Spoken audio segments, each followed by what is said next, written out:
Welcome everybody to Title Update 14, and I'm not entirely sure what happened to Title Update 13. Apparently that was already patched through. I don't know when. I've been calling all my videos Title Update 12 because, well, I mean, that was the last title update we got, right?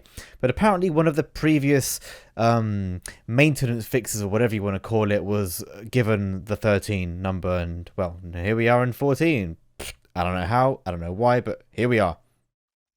So, what has changed? Well, the number one thing that everyone's talking about is Striker, and here I am in the video using Striker, 4-piece. Now you do not lose stacks on missing, which I actually think is a really good change. But despite that, now that we've had 2 or 3 days for it to brew, people to try out various different builds, the reality is it only just about competes in the meta or against high-end builds. It is not superior in any way. Now the chest piece is actually pretty damn good. It doubles your stacks to a max of 100, which is 50% amplified damage.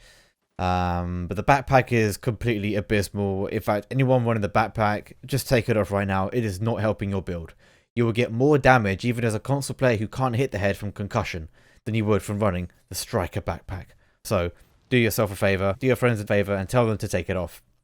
Next most important thing on the list is Adrenaline Rush.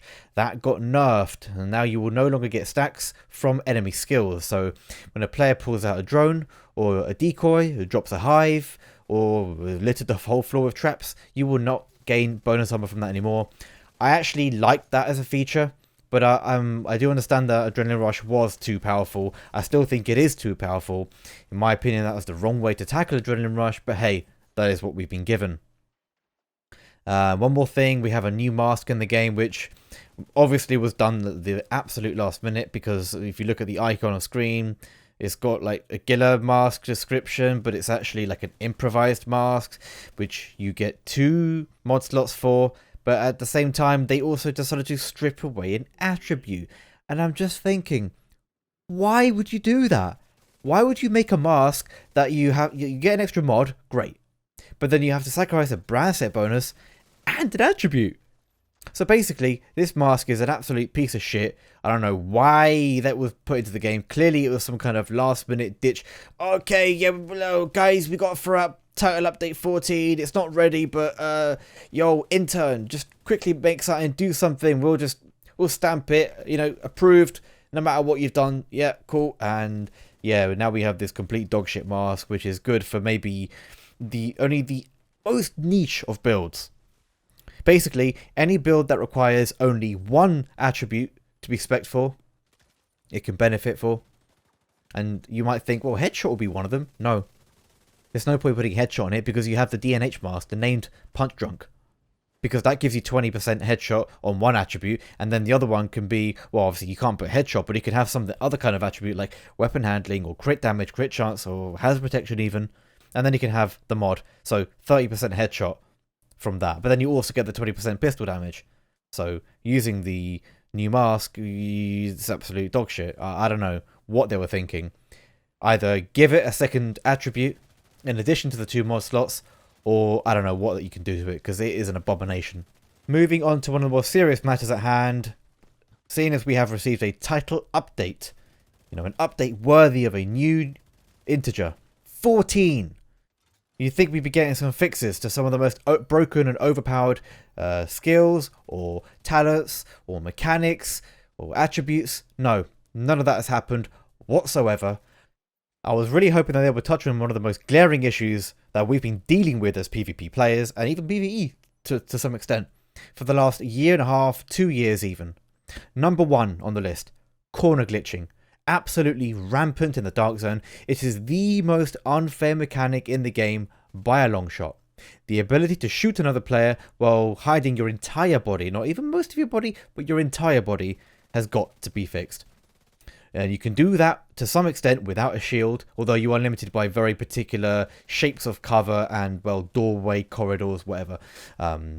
I'm not sure how they could tackle that. You can also essentially corner glitch or hide your entire body when you sit behind a car and shoot down the length of it. There's just so many ways that you can hide too much of your body while being able to shoot other people. It's clear as day. Second most glaring issue, in my opinion, is the traps. Again, that's only been in the game for what, 9 months, maybe a year now. I'm not entirely sure.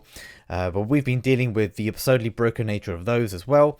See, the traps where you throw them on top of someone by clicking it once in your hand and then clicking it to deploy, and it kills people through floors.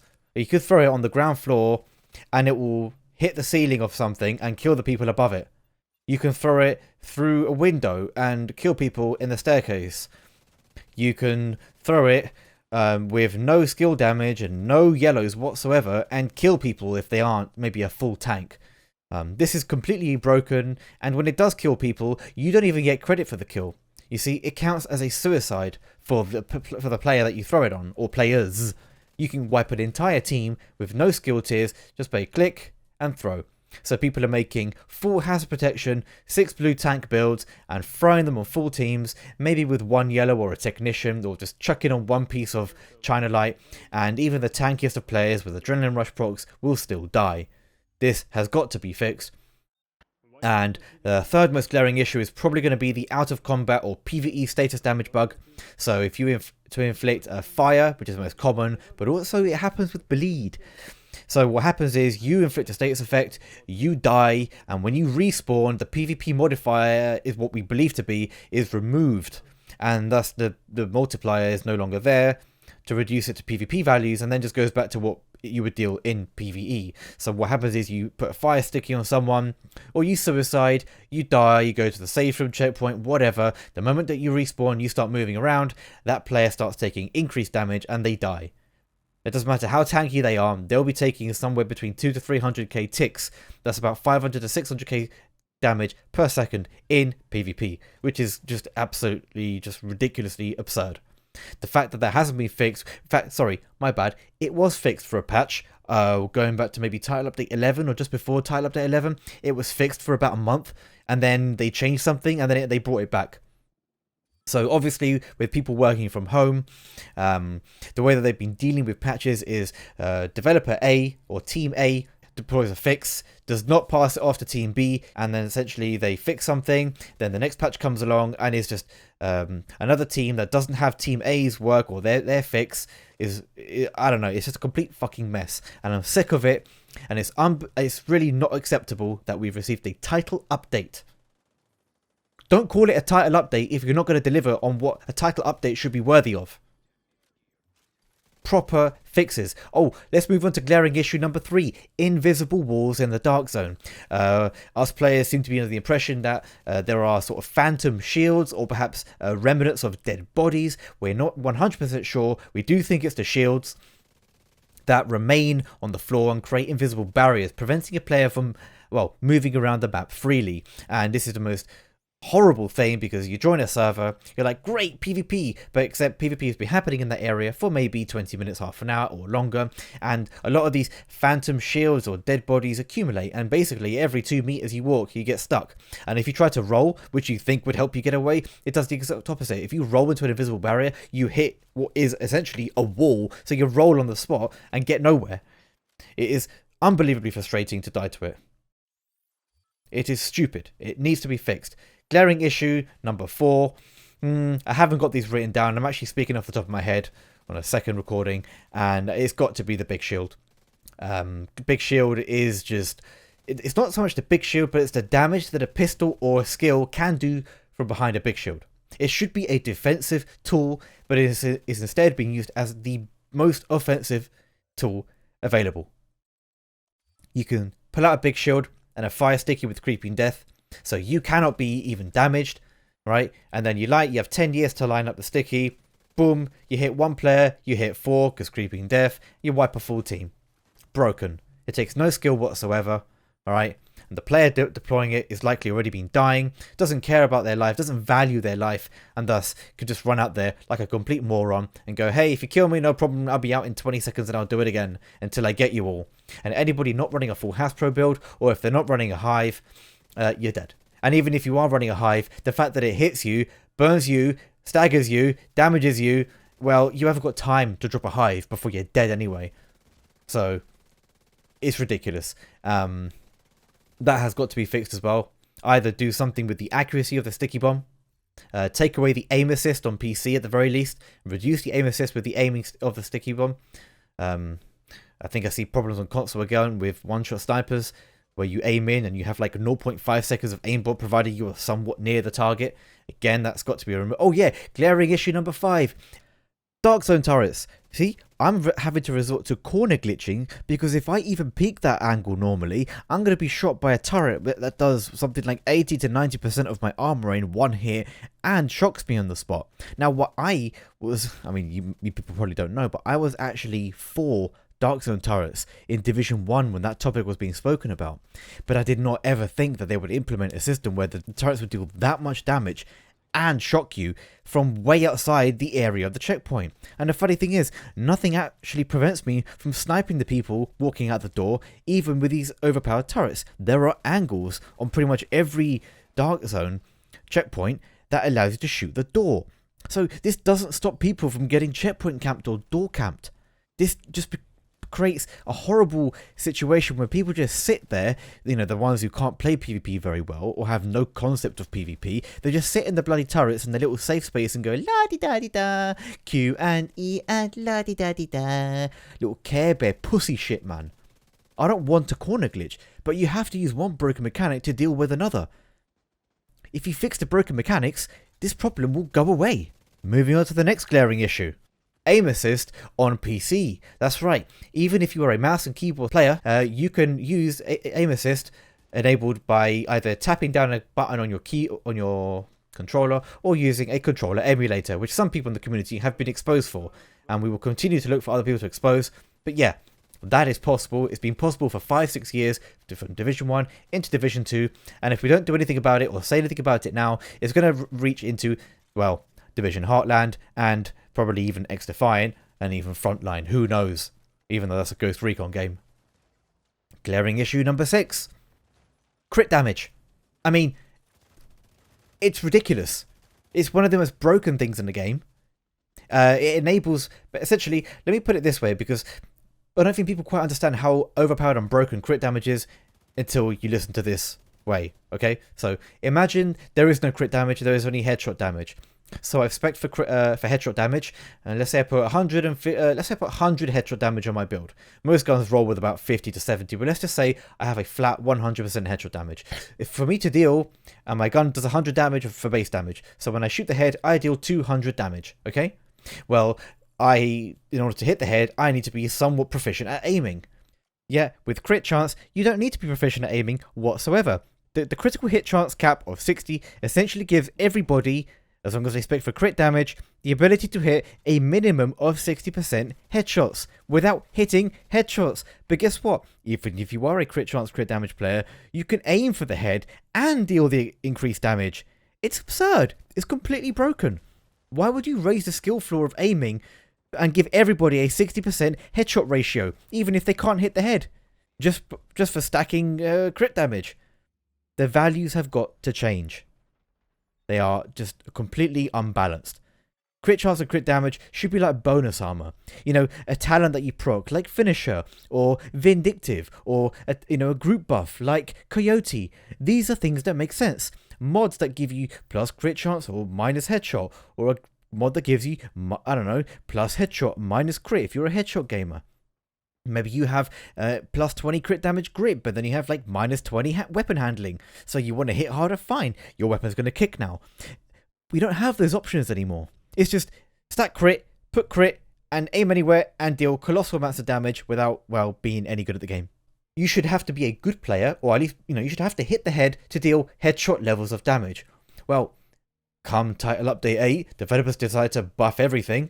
They buffed crit damage, and while I do think crit chance, crit damage needed a buff, they went far overboard, way overboard. It is unbelievable how much they buffed this skillless damage source. You see, right now, for all things, talents, gear set buffs, specialization buffs, any kind of buff, nothing comes close to the effectiveness of crit damage, which is something that comes natively on your gear. It applies to any and every hitbox in the game, whether it be an NPC's health bar, an NPC with, big chunky NPCs with armor. It'll apply to a skill. It applies to shields. It applies to body and head. And all you need for your crit damage to work is another stat, crit chance, which is RNG. Just make sure you got 60 crit chance in your build, dump everything into crit damage, and da-da! And people think they're good when they run up to you and they go with an EMP sticky, stagger you, and shoot you in an animation that, well, you can't do anything from. Yes, there you can slightly counter the stagger by rolling, but you can't guarantee that. There is no counterplay once that EMP sticky is hit. And the damage is so ridiculous, right, that you don't even need to aim. People are killing people without the need to aim, head, or to even track a body for an extended period of time. And they're just killing you like that. I'm sorry, the crit damage needs to be nerfed as well. But I understand why certain balancing things cannot come just yet, but at the very least, the developers could have addressed corner glitch, invisible barriers. I don't know, man. Maybe we're going to be getting drip fed some more changes. I mean, at the very least, from now on to the coming, I don't know, couple months until we... Or actually, it's been delayed, hasn't it? We're not even getting the big update in February anymore. It's been delayed a few more months. Developers, if you are there, if you are listening, please make some changes like Strikers. Striker was a good change. I still don't think it's good enough, okay? But it was a good change. People have come back to the game. They've gone out there and they've made builds. They've farmed again. For one tiny, simple change. Just think about that, right, devs? If you make a small change every week, every couple of weeks to this mechanic, to that gear set, to that talent, you would force people to change their builds all the time, and it brings back those who PvP so that they can farm and try and find the next best way to do things. Everyone is trying to find the optimal loadout. But when you change one thing, you create a chain of events. And us PvP players, we love that. Please, just make a small change every week, every couple of weeks, and you'll see how the player numbers go up and up and up. And it would also give you guys a better idea on how to balance things. That's right. Why make a whole array of changes on one big title update 15? Right, just for it to fuck everything up and, not understand that, well, changing 10 things at the same time means that within those 10 things, you've created a problem. Instead of changing one thing every week, yeah, and then whenever you do, mess up, you can change it back the week after. That's all they have to do. Maintenance, I understand with the console certification process that they need to send updates and they have to pay for these to be reviewed so that they are safe updates and don't break consoles, right? I get that, but you can make small balancing changes on maintenance, on the maintenance every Tuesday or Thursday that it is now, whatever. That's all you have to do. Now, I can speak all day about my love and passion for this game and about title update 14, which changed 2 things and added 1 piece of content. But it's not enough, guys. We've been dealing with the same shit in this game for over a year. Something's got to change. Something significant has got to change. I understand if the content is being delayed, alright? It's a big job to make content. Especially as they plan on making something really good. And then they delayed it because they likely want to make it as good as they can. To not disappoint us. But in the meantime, we need small changes. We need game-breaking fixes. Yeah? Anyway, I'm starting to go in circles a little bit. Thank you guys for watching. And I'll catch you in a bit.